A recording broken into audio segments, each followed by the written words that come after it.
Alors les tendances de l'été cette année, bon, comme d'habitude, on a toujours la grosse furie un petit peu du rosé, une grosse consommation de rosé parce que je pense qu'il fallait pas mal s'hydrater cette année, hein. Canicule, donc petit apéro un peu frais, donc rosé, voilà, qui marche très très fort, très très bien. On a la chance quand même d'avoir de nombreux domaines chez nous. Je pense à tout le vignoble cassidin, Aixois et bien sûr la Grande Provence.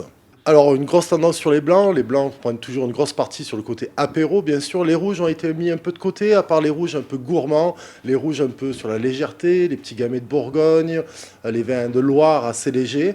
Voilà, ça a été vraiment la tendance cette année. C'est vrai que les apéros du midi en canicule, c'est toujours difficile, mais le soir, après une journée plage où on a bu 2 3 verres de rosé, c'est quand même très agréable de pouvoir un petit rouge frais qu'on met légèrement au frigo pour accompagner un petit peu tout ce qui est viande grillée et saucissette. Je pense au domaine de Cérol, un joli domaine de la Loire, très léger, très gourmand. Je pense au Beaujolais, avec des vins sur le gamay, sur le fruit, le côté croquant, le côté très frais, des vins qu'on peut rafraîchir 10 15 minutes au frigo et ça marche toujours très bien avec la petite côte de bœuf du soir.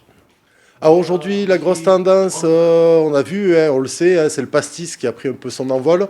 Bon, on est chez nous, on est à Marseille, mais c'est vrai qu'il y a une grosse demande sur le pastis, l'anisé en règle générale, des anisés classiques comme la Maison Ricard ou d'autres personnes, ou des anisés un petit peu plus travaillés. Je pense au pastis de la Chanange, je pense bien sûr à nos amis le Château des Cressaux à Aubagne, qui font d'excellents pastis.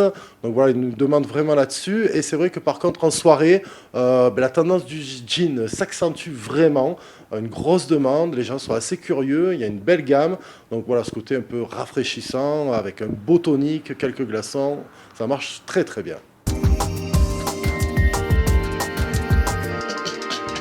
Mon coup de cœur cette année a été pour le château Vignelor, hein, du côté de Riance. Donc on est en appellation Coteau d'Aix. Ils ont fait une très belle cuvée qui s'appelle La Source, à base d'uni blanc, vraiment sec, minéral, entre 12 et 13 euros. Ça a été vraiment mon coup de cœur cette année. Et moi, j'ai un deuxième grand coup de cœur, c'est vraiment le domaine de Val-d'Ission. On est à côté de Saint-Rémy-de-Provence, c'est les Alpilles, avec un blanc et un rosé, vraiment un rapport qualité-prix top, parce qu'on sort à 10,50 le vin. Et ça, pour les apéros d'été, c'est superbe. On se trouve au Cave de Délibes, 343 rue Paradis. Monsieur Olivier Pipas, là pour vous accueillir.